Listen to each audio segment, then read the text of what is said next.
Online retailers came out in full force during the 2000 Super Bowl, shelling out millions to spread excitement about the internet in its earliest days.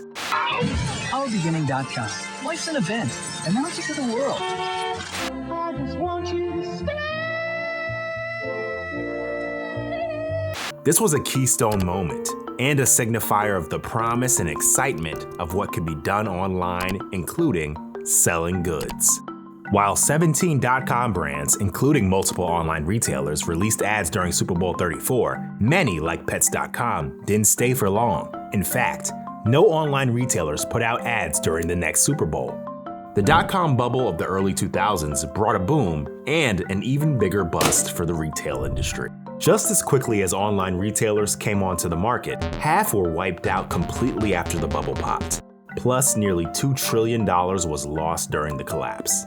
And sure, the internet was the fire starter to changing retail forever, just like it's changed pretty much everything else. But there's so much more to the story of online retail.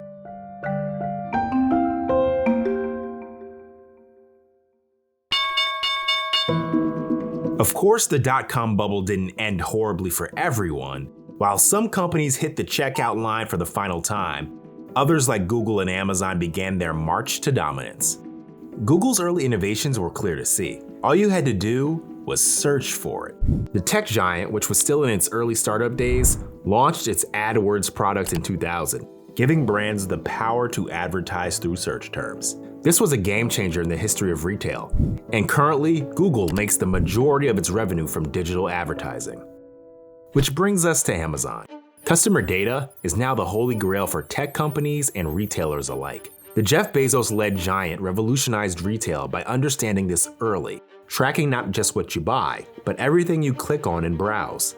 Amazon also established itself as a big data pioneer by launching its Amazon Prime membership program in 2005. The Prime program breathed new life into customer loyalty programs, bringing more shoppers to Amazon, who took advantage of faster shipping and a one-stop shopping experience, while also giving the company the opportunity to compile more data about their customers' behavior. Amazon Prime launched the same year as another essential part of e-commerce, Cyber Monday.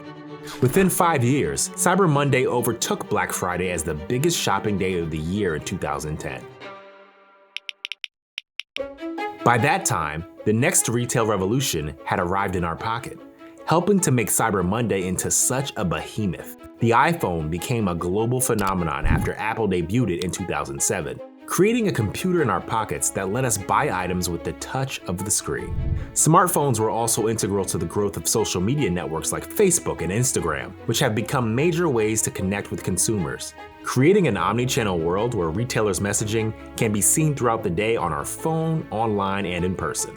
But we can't really talk about e-commerce without mentioning the world's most dominant e-commerce powerhouse, China. Half of all online retail sales globally are made in the country. China's market is dominated by 3 companies, Alibaba, JD.com, and Pinduoduo. The 3 companies make up around 80% of its $3 trillion market. China is just the beginning. Asia as a whole is rapidly expanding, with 7 of the top 10 fastest growing e-commerce markets coming from the continent. I've got to be clear, we've all got to be clear, this is the worst public health crisis for a generation. Few times in modern history have brought change quicker than the start of the coronavirus pandemic. Overnight, stores across the globe shut their doors, and the effects were seen big time in retail, with some experts estimating the pandemic accelerated e-commerce by as much as 5 years. Direct-to-consumer brands, which first gained prominence in the early 2010s, soared at the start of the pandemic, rising 40% in 2020 to become a $27+ billion market in the US. Brands selling luggage, mattresses, and toothbrushes zeroed in on expanding that one-to-one connection with consumers by cutting out brick-and-mortar retailers and selling directly to consumers. And while people across the world were quarantined inside their homes, retailers were figuring out how to pivot to meet these once-in-a-lifetime conditions. Retailers plunged deeper into meeting their customers in the digital realm. While moving from physical to digital provided a challenge for some retailers, others took advantage to enrich their customer data. This opened up a big opportunity for both retailers and advertisers, planting the seed for the explosion of retail media. Once retailers realized they could allow advertisers to leverage their customer data while staying privacy conscious, a new world opened up. This is where first-party data and scale come along as two big cogs, keeping the retail media train rolling along. Advertisers can serve relevant ads on retailers' high-traffic websites. A key driver in retail media's acceleration followed Google's announcement that it would eventually sunset third-party cookies on Chrome. Retailers now sit on a goldmine of their own data that brands can activate, which is critical with the end of third-party cookies looming. American discount retailer Dollar General is one of those having major success by offering brands access to consumers in rural communities, a historically underserved audience data-wise. Dollar General calls its retail media network an easy button for advertisers. All this has led to retail media's ascendance from $1 billion industry in 2016 to projections upwards of $61 billion in 2024. Plus, retailers are now able to combine in-store and online shopping data together, critical to modernizing retailer strategies because around 80% of total retail sales in the US happen in person.